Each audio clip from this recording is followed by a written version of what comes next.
Zeus, king of Olympus, is dead. His surviving brother, Hades, assumed the throne and set the Olympian army upon the kingdom of the sun, where Anubis, the suspected murderer, was shielded by the sun god Ra. Unmatched in battle, Ares commanded the Olympian assault, crushed the desert city, and defeated Ra. In his rage, the god of war blinded the Egyptian king, thus blackening the sun. Anubis, however, was nowhere to be found. Meanwhile, Athena, guided by Neith, pursued Zeus's true murderer, Loki.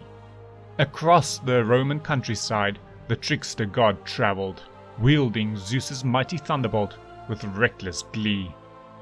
Athena finally caught Loki at the gates of Asgard, where it was revealed that Hel, Loki's daughter, was the mastermind behind the assassination.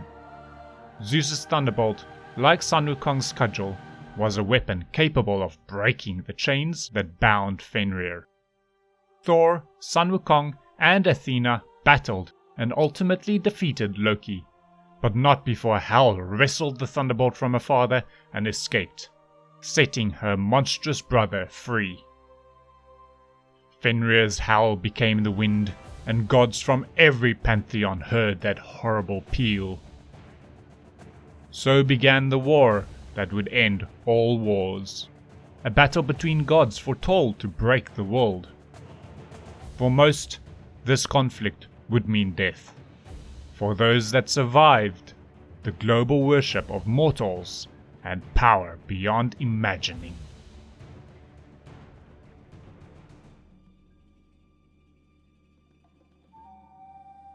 The skies over the Mayan jungle hadn't seen rain in a long time. The land was dying as the rivers dried up. The blackened sun covered the land as the Mayan people looked up to Chak, pleading for rain. Chak used his great axe to break the sky and call on the rain, but it failed. The people cried for rain, but Chak said he wouldn't stop until it rained. Among the crowd came a booming voice and asked what he would do if the sky didn't answer his call. Chak recognized the one who spoke. It was Ares. Chak asked why Ares was so far from home. As Ares walked up the staircase towards Chak, he said he was looking for Anubis, the murderer of Zeus. Chak admitted Anubis had been here, but got in a fight with Camazotz. He then healed the wounds of Anubis before Anubis journeyed west across the ocean. Ares walked right up to Chak and ripped the axe from Chak's hand before gouging his chest with it. Ares declared that helping Anubis was the same as being the enemy of Ares. As Chak fell, he remembered the woman he loved, and now he had given up on their love so long ago. He was overcome with sorrow, and tears ran down his face. At that moment, the sky finally opened, and rain fell.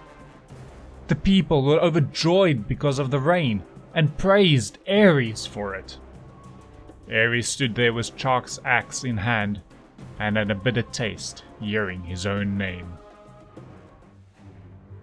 Asgard was on fire. The mortals were fleeing from the destruction. Fenrir, the monstrous wolf, was set loose, and his howls pierced every heart. Odin lamented that Ragnarok was a terrible horror.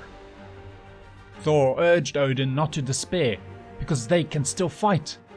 They watched as people were smashed and hurled by Ymir and the other frost giants. The shadows attacked others. Hel had let loose more allies to aid Fenrir. Athena came running from the crumbling city and knelt down before Odin. She said the evacuation she prepared was in jeopardy, as Fenrir had found her and was hot on her tail.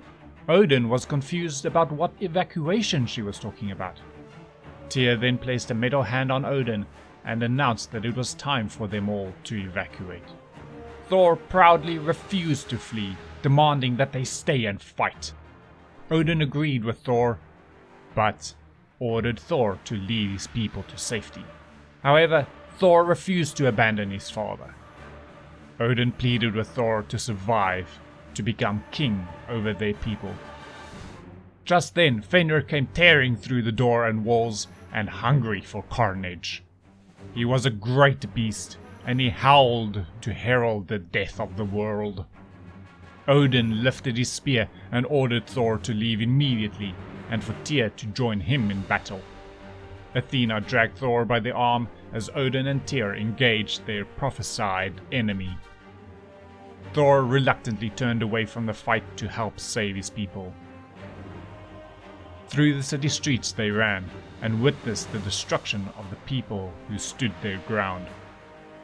Thor slowed and said he couldn't abandon those who were still alive. Athena said there was no time.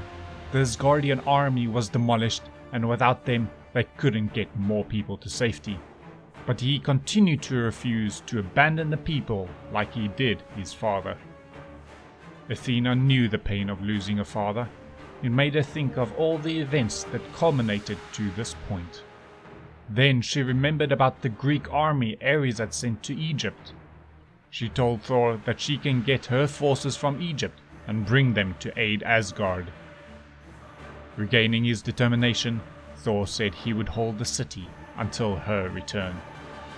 She agreed and raced off.